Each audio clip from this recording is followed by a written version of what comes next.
안녕하세요. 초등학부모 대표 채널 엄빠TV의 짜은쌤입니다. 이번 시간에는요, 초등학생들 국어 공부 어떻게 도와주면 좋을지에 대한 이야기 좀 나눠보죠. 국어.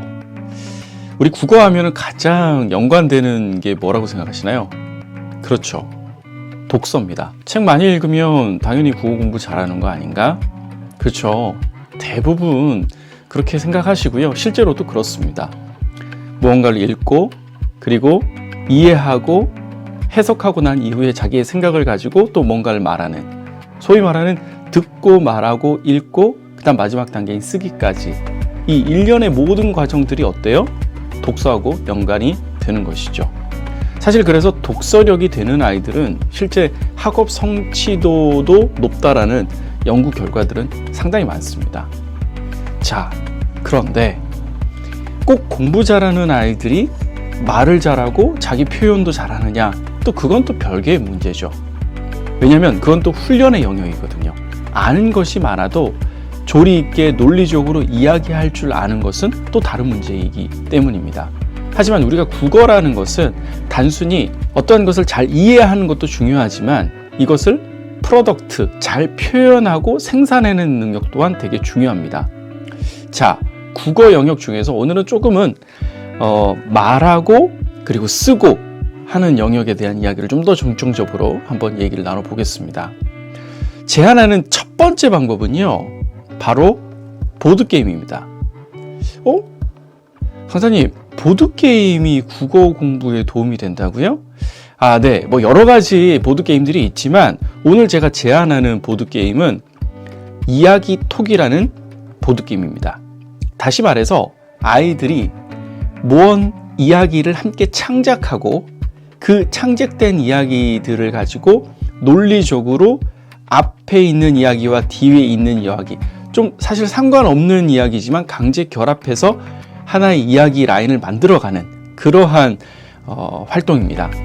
집에서 아이들 데리고 야, 읽어봐, 문제 풀어봐, 옆에 앉아있고, 물론 이것도 때로는 필요합니다. 그래서 하루에 한 장 독해력, 하루 한 장 문장제 문제, 이런 것들도 필요하지만 늘 그것만 할 수는 없거든요. 그죠?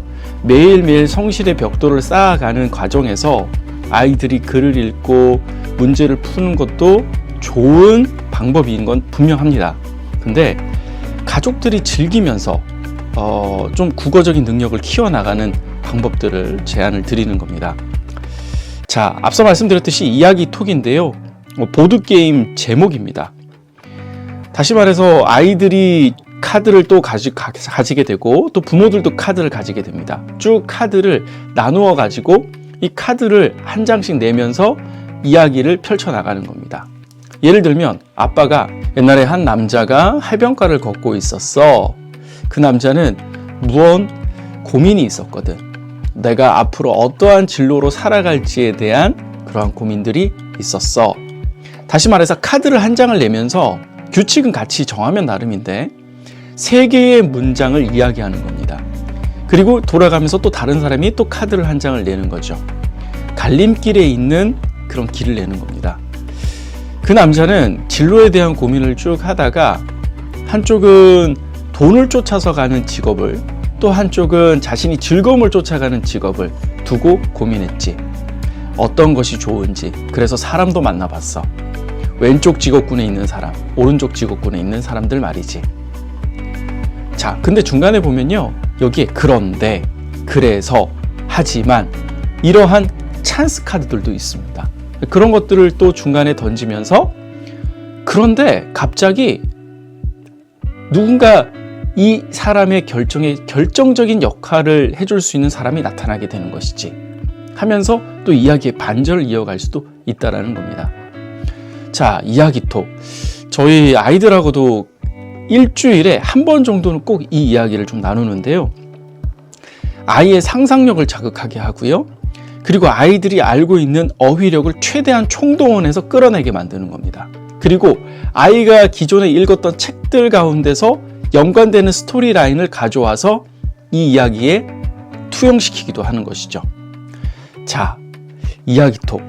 처음에는 아빠와 엄마 함께 참여하는데 좀 부담스러울 수는 있습니다. 하지만 이야기톡이 어떤 작가적인 역량을 기르는데, 창의력과 창작력을 기르는데 무척 좋은 게임이고, 말을 하면서 계속해서 두뇌를 회전시키는 그러한 활동이기 때문에 저는 꼭 한번 집에서 두고 활용을 해보셨으면 좋겠습니다.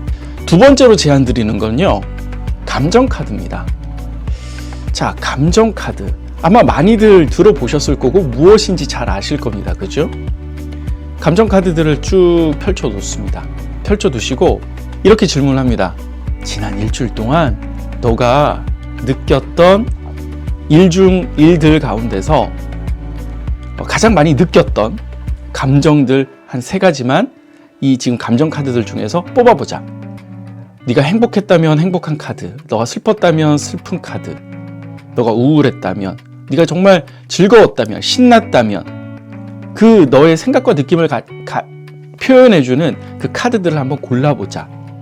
자, 아이들이 조용히 고릅니다. 부모도 고르는 거예요.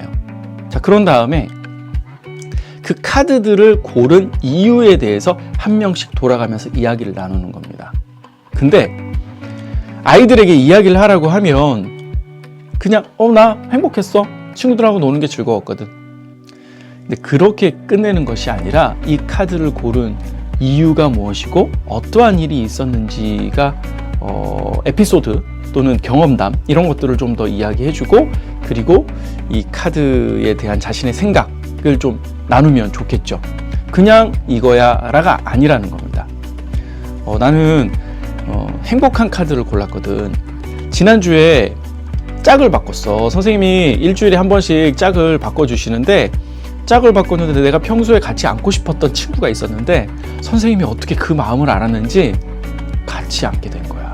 우리 둘은 너무너무 기뻐서 서로를 마주보면서 계속 웃었거든. 그래서 가장 기억에 남는 일은 행복한 일, 바로 짝을 바꾸는 그 일이 생각이 많이 나 하면서 골라보는 것이죠.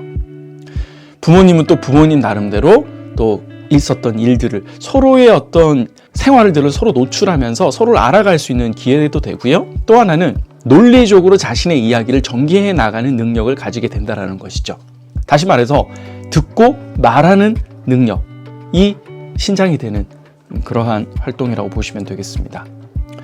자, 그리고 국어 영역에서 또 하나 중요한 게 뭡니까? 바로 쓰기죠. 자, 쓰기에서 가장 좋은 활동은 바로 뭡니까? 바로 일기예요. 자신이 느끼고 생각하고 경험한 것을 자신의 내면을 들여다보면서 쭉 성찰하면서 쓰는 일기죠. 자신의 감정, 또 자신의 어떤 반성할 점, 또 행복한 점들, 이런 것들을 갖다가 쭉 논리적으로 한번 써내려고 하는 것이죠. 근데 아이들에게 일기 써내려고 하면 아이들 부담돼요. 그래서 최소한의 것을 가지고 써보라고 하는 겁니다. 그래서 일명 5줄 일기입니다. 아이들에게 글 쓰라고 하면 아이들이 제일 많이 하는 질문이 뭔지 아시나요? 그쵸? 몇 줄 써요? 몇 줄 써요가 제일 많은 질문이에요. 그래서 아이 정해줍니다. 5줄 일기. 간단하게 말이죠. 근데 아이들에게 일기 써보라고 하면 오늘 아침에 일어나 시리얼을 아침밥으로 먹었다. 학교에 갔다. 학교에 가서 친구들하고 놀았다. 친구들하고 놀고 돌아와서 집에서 학원 갔다. 학원에서 친구들하고 같이 수업을 들었다. 씻고 집에 와서 잤다. 쭉 이러한 그냥 시간적 나열들을 해놓은 그런 것들은 일기라고 얘기하지 않는 거죠. 아이들이 의외로 이렇게 일기라고 생각하고 쓰는 아이들이 많아요. 그런 일기 말고 테마가 있는 것이죠. 주제가 있는 일기죠. 오늘 하루 중에서 그래도 가장 기억에 남는 하나의 주제, 보드게임. 가족들하고 함께 둘러앉아서 오늘은 보드게임을 했다. 보드게임을 하면 항상 엄마는 자신 있다고 얘기를 한다. 하지만 실제 보드게임의 우승자는 늘 아빠다. 아빠는 논리적이고 그리고 상당히 깊이 있는 생각을 하면서 어떻게 이길지에 대한 연구를 많이 하는 것 같다. 나도 아빠를 닮아서일까? 나도 신중하고 깊이 있게 생각을 하면서 게임에 임하는 것 같다. 웃으면서 함께 보드게임을 하는 그 시간이 나는 참 행복하다. 하나의 주제를 잡아서 아이들이 이야기하게 하는 것이죠. 자신이 겪었던 것을 가지고 쭉 이야기하는 것이 바로 일기로도 이어질 수가 있다라는 겁니다. 자, 가정에서 하는 거는요, 부모님들하고 함께 하는 거는요, 딱딱하고 그리고 뭔가 지루한 공부보다는 활동하면서 자연스럽게 배울 수 있는 공부가 제일 좋은 거죠. 플러스 알파, 뭐예요? 정서가 안정되어 있는 아이들은 뭐예요? 그렇죠, 성적이 높은 거죠. 아빠와 유대관계가 좋은 아이들은 성적이 높다라는 연구 결과도 있습니다. 그렇죠? 자, 그래서 두 마리 토끼를 잡는 거예요. 가족이 함께 즐겁게, 즉 정서적인, 감정적인 영역도 다루고, 또 하나 아이의 인지 능력, 글쓰기, 말하고 듣는 영역까지도 발전시킬 수 있는 두 마리 토끼를 잡는 그런 국어 활동. 오늘 세 가지 꼭 기억하십시오. 이야기톡이라는 보드게임, 두 번째 뭐죠? 네, 5줄 일기, 세 번째는 감정 카드. 네, 요거 기억하시면서 아이들의 국어 실력을 차츰차츰 신장시켜 주시면 좋겠습니다. 엄빠TV의 짜잔쌤이었습니다.